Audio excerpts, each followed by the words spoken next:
बढ़ाएं अपना कदम सक्सेस की ओर मार्गदर्शन कोचिंग इंस्टीट्यूट के साथ। मार्गदर्शन कोचिंग इंस्टीट्यूट बिहार में एकमात्र कोचिंग संस्थान IIT JEE and medical entrance exam के लिए।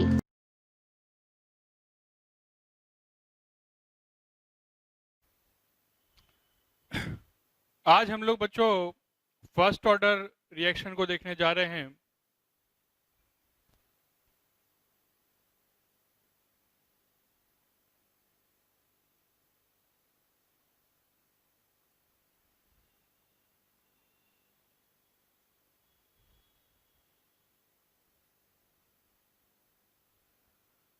ना फर्स्ट ऑर्डर काइनेटिक्स, इसको हम लोग जो है देखने जा रहे हैं कि फर्स्ट ऑर्डर कैसे वेरी करता है।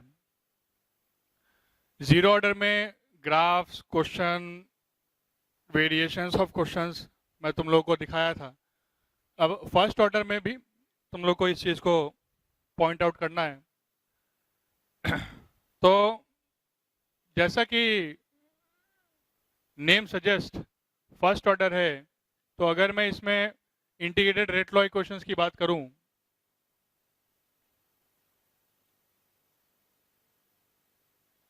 जैसे मान लो कि बोलते हैं कि A गिव्स B, तो A गिव्स जो बोलते हैं B और बोल दिया कि R is equal to KA की पावर 1, तो इस तरीके से हम लोग को पता चल जाएगा कि ये फर्स्ट ऑर्डर रिएक्शन है। उसके बाद इसमें आप इंटीग्रेटेड रेट लॉ इक्वेशन किस तरीके से निकाल सकते हो, किस तरीके से लगा सकते हो, उसको देखो।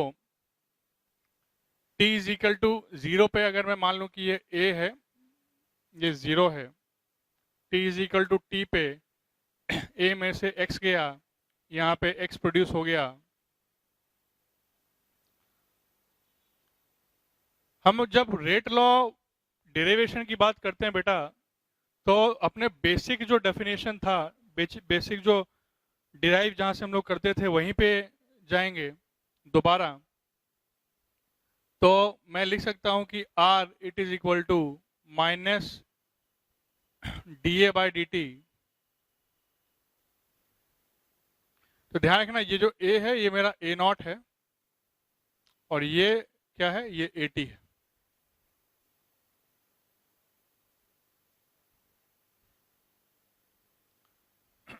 या प्लस DB बाई DT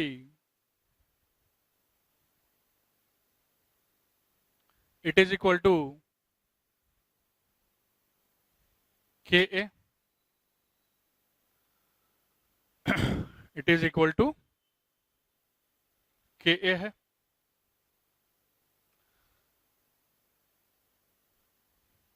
तो मैं इसको और इसको उठा लेता हूं बेटा, क्योंकि मैं A के टर्म्स में बात करने जा रहा हूं।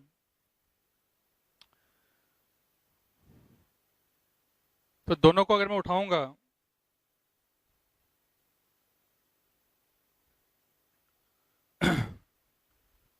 तो इसको आप लिख सकते हैं कि minus DA by DT it is equal to K into A। इसका मीनिंग क्या है? इसका मीनिंग है minus DA by A it is equal to K DT।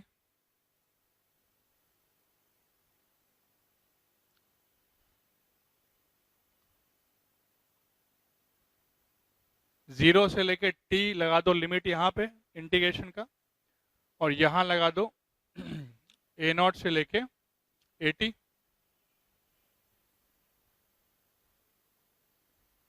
A0 to AT।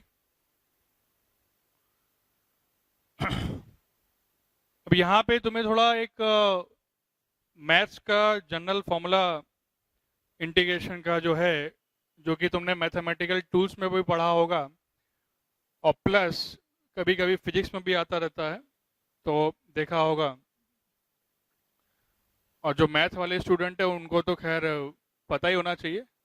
अगर तुमको वो इंटीग्रेशन वाला जो मैं यहाँ पे चीज़ बताने जा रहा हूँ वो अगर तुमको नहीं पता है, तो भाई तुम मैथ पढ़ने के लायक नहीं हो।